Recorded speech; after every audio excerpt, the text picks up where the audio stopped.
Okay, we are live. So hi everyone. Thank you so much, Audrey, for joining us today. As Alexa will give a brief summary of your background, we just want to thank you for being here. We're really appreciative that you're taking your time to tell us your story because, as you know, Sheroes is all about telling the stories of women in technology and really inspiring women that are helping other women in tech. And you are such a great example of a Shero. How the talk is going to go is we're going to have about 15 to 20 minutes of MC questions that we're going to ask, and then the participants will be able to ask their questions. So any participants there, if you think of a question while Audrey's speaking, make sure you write it down so you can ask it at the end of the panel questions. Yeah, so I'll just go ahead and introduce Audrey. So Audrey is a staff backend engineer on Slack's enterprise identity team. In her career, Audrey has worked at Microsoft and Redfin, where she started out as an automation engineer and has since taken on various roles in the industry. So after 6 years in testing, she made the transition to full stack developer while working at Redfin. And prior to entering the industry, she received her Master's of Science in Computer Science and Engineering from the University of Washington after completing her undergraduate studies in Electrical and Computer Engineering and Computer Science at Duke at Duke's Pratt School of Engineering. Outside of work, she's involved in Lesbians Who Tech Organization and was named one of the 10 Black women in computer science changing the face of tech by The Root in 2017. So we welcome Audrey. Hi. Hi, and we will go ahead and get started with the questions that we have prepared for you. Okay, sounds good. So as computer science students at Duke, Alexa and I both are, we're really curious as to how you ended up at Duke and how you ended up studying electrical and computer engineering and computer science. And just any obstacles you faced as a student maybe during that study time. Sure, so there's a lot to unpack there. I'll probably start off with how I ended up at Duke, and I'm sure my parents don't really like to hear this, but I applied to a number of schools, and Duke was one of the ones that I got into. I was living in Charlotte at the time, so it was about like 3 hours away, and I think my parents wanted me to go somewhere else. They're like, oh, somewhere else is cheaper. Like, do you really have to go to Duke? And after some contemplating for a bit, I realized that I liked the dark blue more than other colors, and I decided to go to Duke. So it wasn't really a very serious decision for me. I am glad that I went ahead and did that because it's definitely panned out and been like really, really helpful in my career. But that's how I ended up at Duke. As far as like how I decided to do electrical and computer engineering and computer science double, so all through high school, I think I wanted to be a doctor. That was like, oh, kind of the default, like, what are you gonna be when you grow up? Like, doctor, want to be a doctor. But then when I was in 11th grade in high school, I lived in New York at the time, and I had a teacher who was doing some sort of experiment with electricity. And at the end of it, he was like, and this is what electrical engineers do. And I usually don't really pay attention. I didn't really pay attention to this class. A weird teacher, but I was like that really struck me. And I was like, oh, that's really interesting. Sounds like a cool problems can be solved. It kind of definitely caught my interest. So when I got to Duke, I decided I wanted to study EE. I'm not sure if they still have just EE there, but I got there and I was like, I want to be an electrical engineer. And then I was talking with one of the deans at the time, and she was like, well, if you do ECE, it's only like 2 more classes. You should just do that. And I was like, yeah, sure. ECE, that sounds great. Fast forward, I think a year or two, I think it was after my sophomore year, I was doing an internship at IBM. And I was actually in consulting, so not anything related to engineering. But my mentors knew that I was studying engineering in undergrad, so they suggested that I spend some time with some of the engineers at IBM to just learn more about what they do day to day. I went out there, spent a day with them, and one of the women who was like showing me around the office and kind of showing me what she did, she was majors electrical engineering, like, why don't you just get a double in computer science? And I was like, well, why would I do that? And she's like, well, it would give you a really interesting perspective to like understand the hardware and like how to go about building like circuits and like, you know, understanding all of that, and then also have the capability to understand the software side of things. So when you're designing systems, you'll have like a better understanding of like both sides.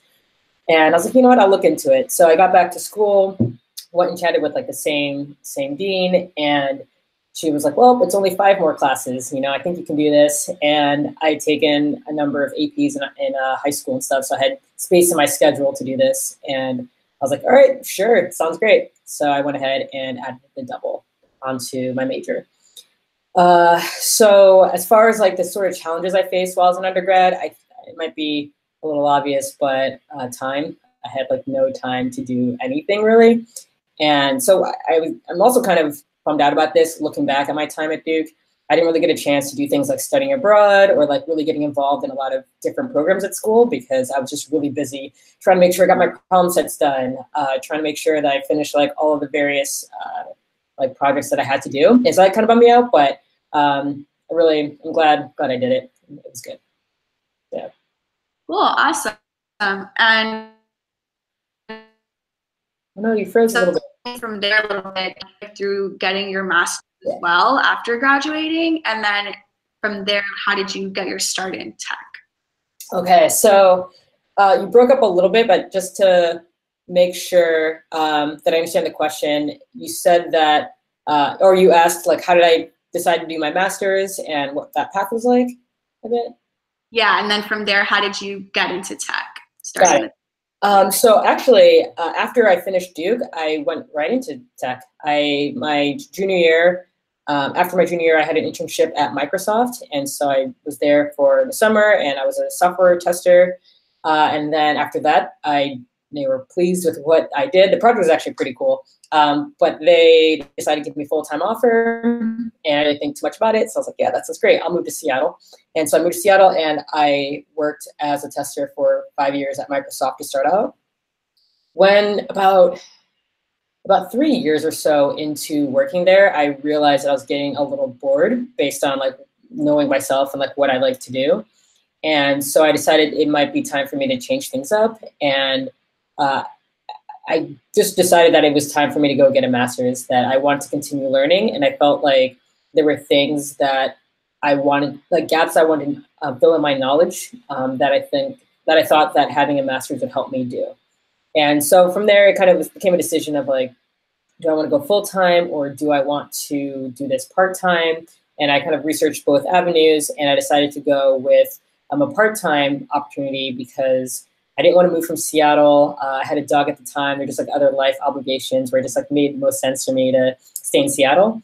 And so I decided to go to night classes, and I did that for about 3 years. And it's like it really took a lot because I was in my mid-20s, I think, and it was like prime, like, you know, you're having fun, you're like figuring yourself out as an adult, you're away from home and all that stuff, and I had to decide to like buckle down and just kind of give up all my social obligations and the fun and just kind of focus on getting my master's. So I did that for about 3 years after that.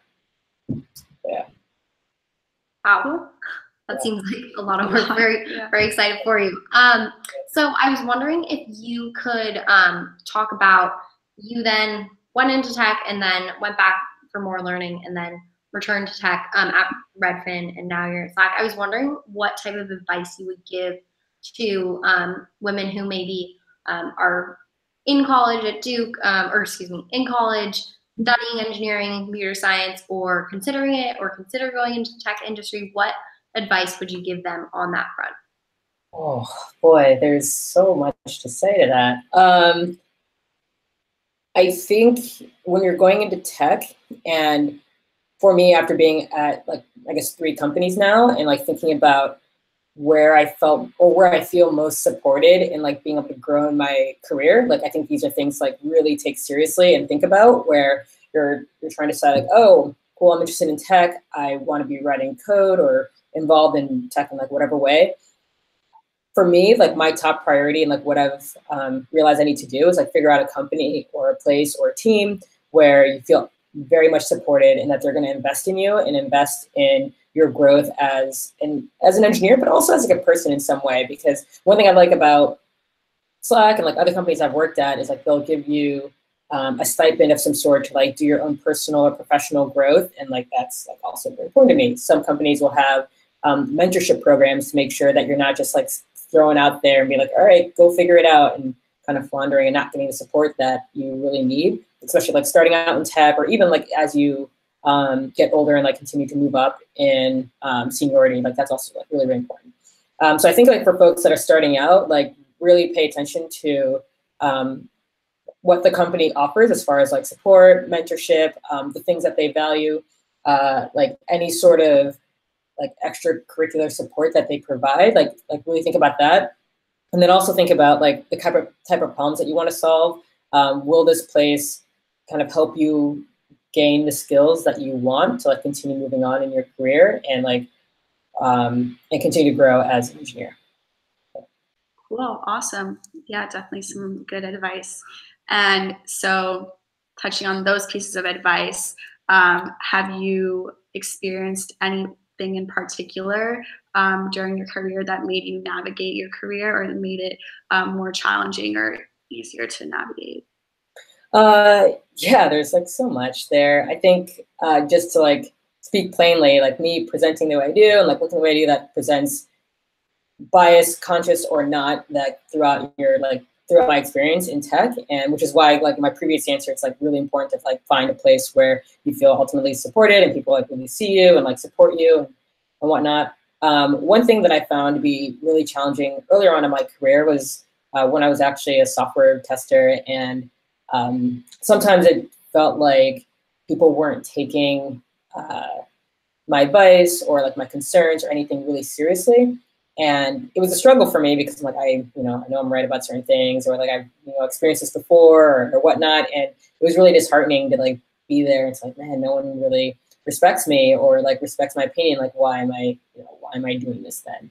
And part of that was like some of the motivation, which is why I ended up trying to switch over to be a developer. I mean, it wasn't just like, oh, my ego, I need to go switch it up, but it was also a bit of I wanted to like work on building out features and work on like certain types of skills and different types of technology that I was really getting exposure to, which is like the main motivation for me to move. But that was like pretty challenging for me to like kind of navigate my way through. And when I try to talk to people about it, because like I had various mentors at the time, and it was earlier on in my career, it was like hard to find folks to really connect with and like understand where I was coming from. But now I'm like in a really, really good place. So yeah. Awesome. I was wondering, you talked a little bit about how some of those challenges really inspired you to pivot or motivated you to pivot. I was wondering if you could elaborate on any more pivotal moments in your career where you kind of took a risk, or maybe it was deciding to dedicate that time that you could have been using for other things to go back and get your master's. When are times that you found that those challenges or those situations where you had to take a risk really paid off, or maybe times when you thought, oh shoot, maybe I should have done something differently? Sure, I'll give you examples on like both sides, I guess, of like when I'm like, I'm gonna do this, and it turned out to be a terrible idea. So when I was at Microsoft, I'm very much motivated by like trying to learn constantly, like, oh, I want to learn a new thing. I wasn't really good at kind of sticking in one place and really planting roots and like truly understanding, becoming like an expertise in like a particular area. So I would continually, like every 2 years or so, I jumped from team to team and just like, okay, I'm over here now. And the bad thing about that is that even though you're within the same company and maybe the same org of sorts, you're still doing a complete reset of like where you are and like where you're positioned within your company, or if they rank you against your peers, like where you are within that. So I moved around a bunch, and it hurt me in my career of sorts, because every time I moved, people were like, oh, well, you kind of have to reprove yourself again. And it was a lot of work just to kind of get promoted, even though I knew I was at this particular level. I was like, I have to like kind of show this again and again and again. So that's like one thing that I'm like not super thrilled that I did earlier on in my career. There were places where I could have stayed and just like, okay, now I'm just gonna be the expert here and really grow myself and really learn how to step into those type of leadership roles instead of just trying to be hungry for always learning something new, technically. Another challenge I faced that turned out really well was actually here at my current employer. So early last year, I joined a new team, and it wasn't so much that I was like, I'm gonna switch teams. I've been at the company for like 2 months, and they're like, okay, go to this team now. And I was on this team with one of like the top ranked individual contributors at the company, this woman, and she's amazing. It was really awesome to have like an opportunity to work with her and like learn underneath her. And I was also in a space I'd never been in before, so it was just really just sitting there trying to soak up all the information. And then a few months into her being there, because she's such an awesome engineer, she was pulled off to work on an even higher priority project, which meant that I was on the team as like the most, quote, tenured person there, but I also didn't really know everything. So it was really scary, and and I was like worried that I wouldn't be able to sort of figure everything out. Are you guys okay? It's like all dark over there. Yeah, sorry. Okay.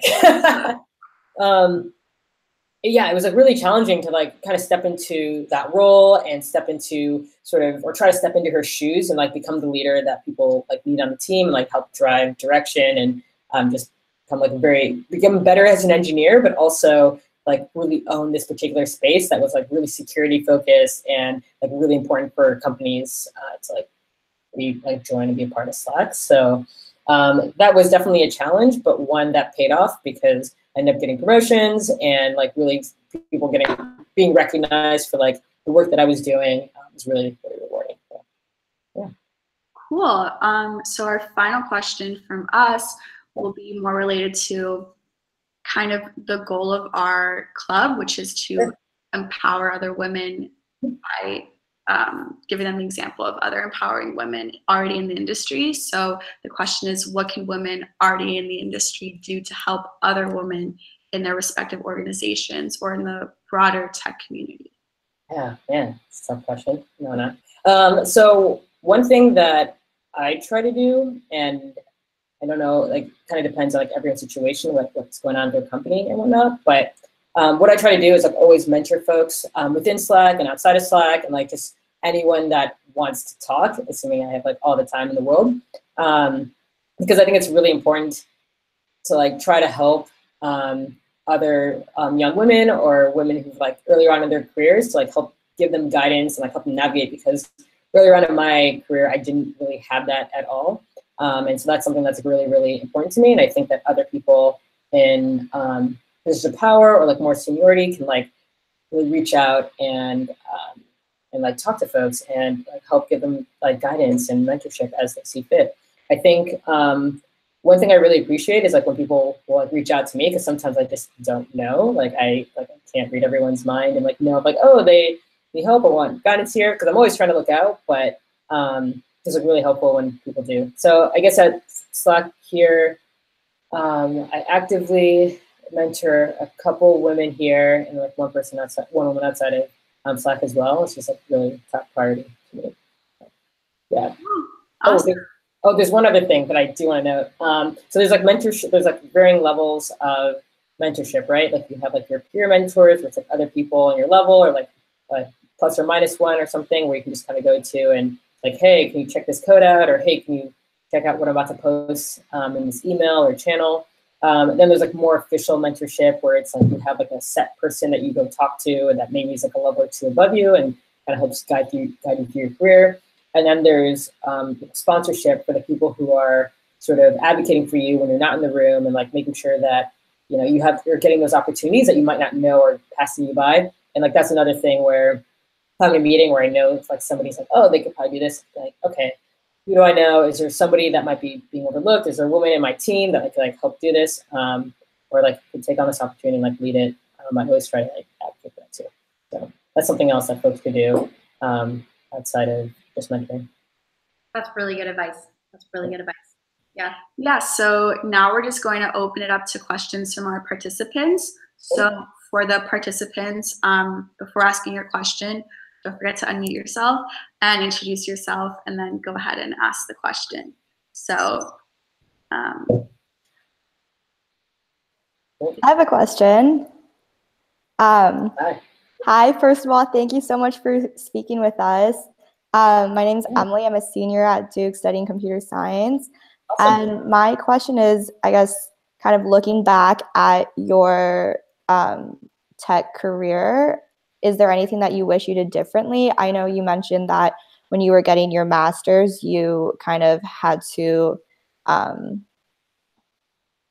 I guess, like pull back on a lot of social things. Yeah. Do you wish that you went about that differently? And do you have any advice for other people going through the same thing as to how they can balance that?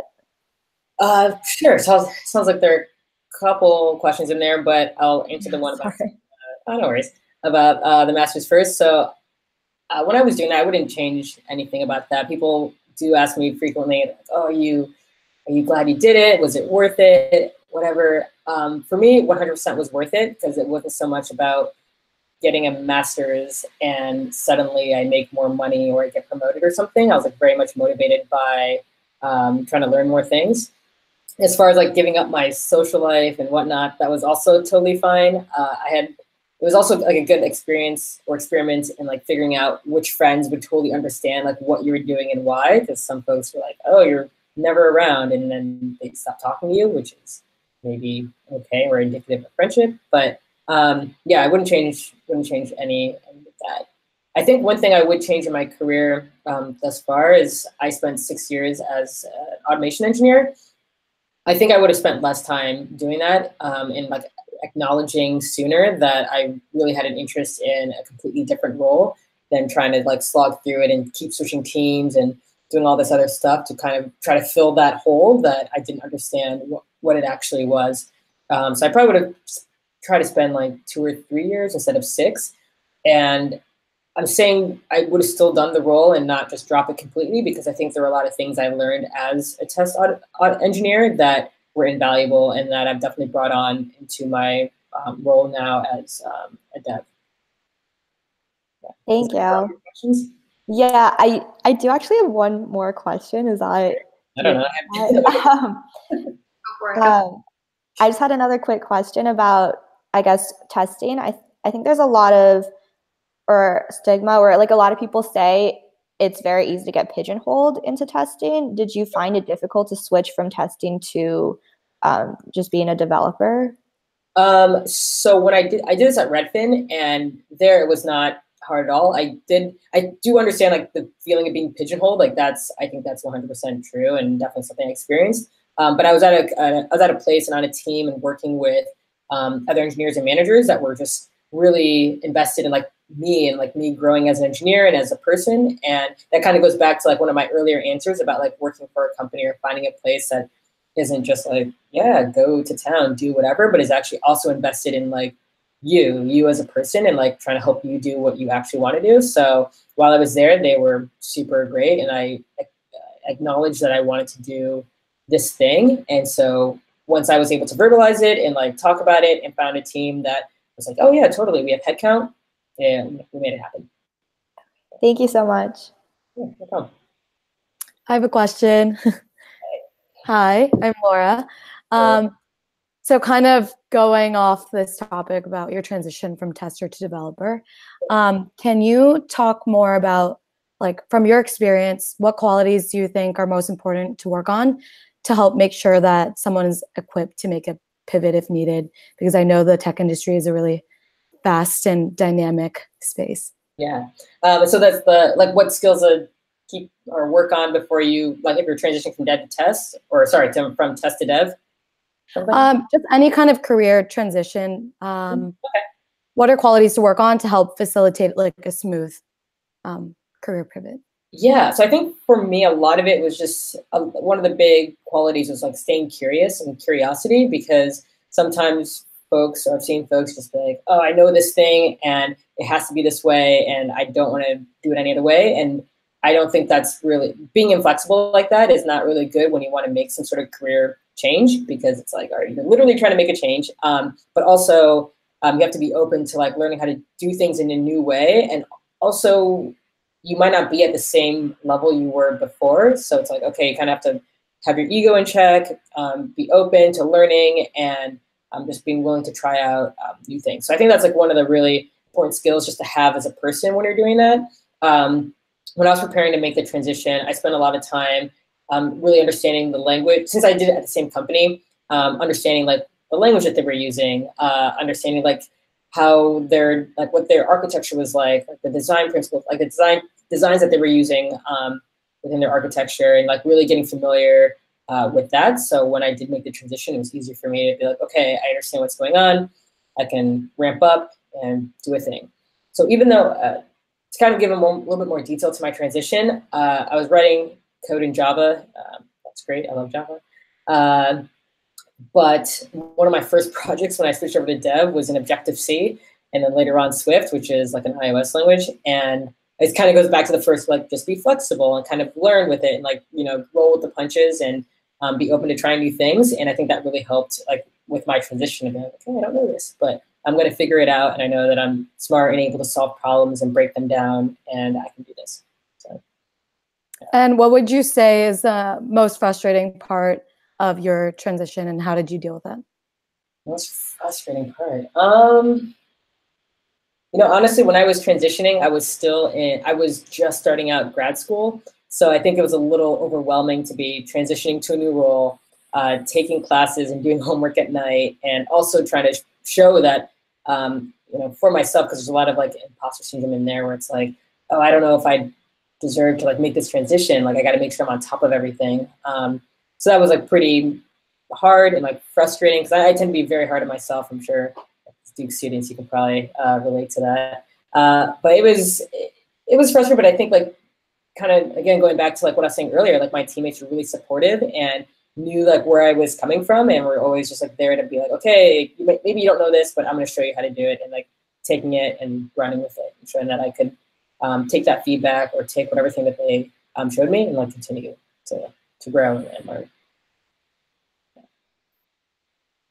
And I have a quick question. So you mentioned, you kind of touched on this, but how do you know if it's the time to switch companies versus role versus teams? Like, how do you figure that part out? Yeah. So I think I'll take it when I was working at Microsoft earlier. That's a little bit easier because the company's huge, and I had been on 3 different teams, and I think it got to a point of like trying to figure out and understanding like what I was interested in and what I'd like to do, and then taking a step back and like looking at what was around me and like what opportunities were out there, and trying to figure out like, do any of these things sound interesting to me? At that point is when I knew it was time to leave the company. When I knew it was like time to leave a particular team, it was like a similar thing, but like at a smaller level. It's like, okay, I feel like I've learned everything I want to learn here. I want to go and try something new. Let me look around. Oh, that other team sounds really cool. Let me go and try to learn this thing. So for example, when I joined Microsoft, I worked on this team called SkyDrive, which I think it's called OneDrive now. And then from SkyDrive, I was like, okay, I feel good about this. I want to go and learn something new. And so then I went over to Windows Phone. It's completely different, but I was like, I want to learn more about hardware. You know, I had this EE background. I want to like do some things with that, chips on mobile devices. And I worked on the location client, so trying to figure out where a phone was or the position of a phone.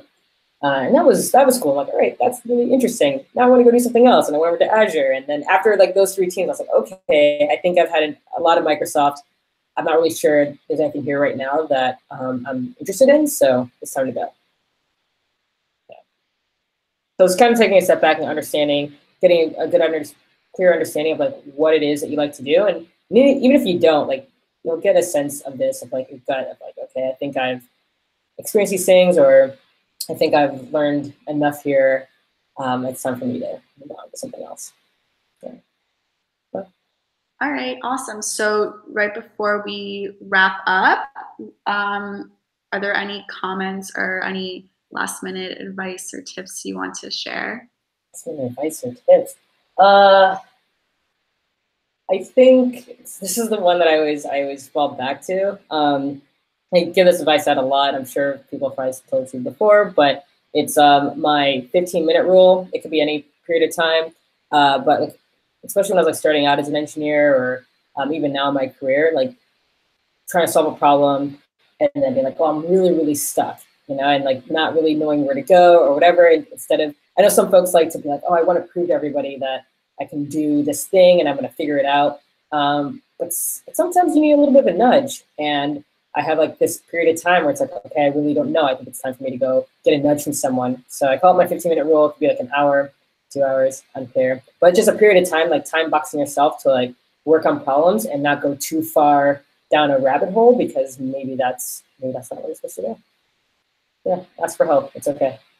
That's a really good advice. We probably don't do that enough. So we just want to thank you again so much for taking your time to talk with us. I know that we all learned so much, and we'll definitely take that advice into the future with us as we're entering our tech careers. So thank you again for doing this Sheroes episode with us, how to navigate your career as a woman in tech. We really appreciate you taking the time.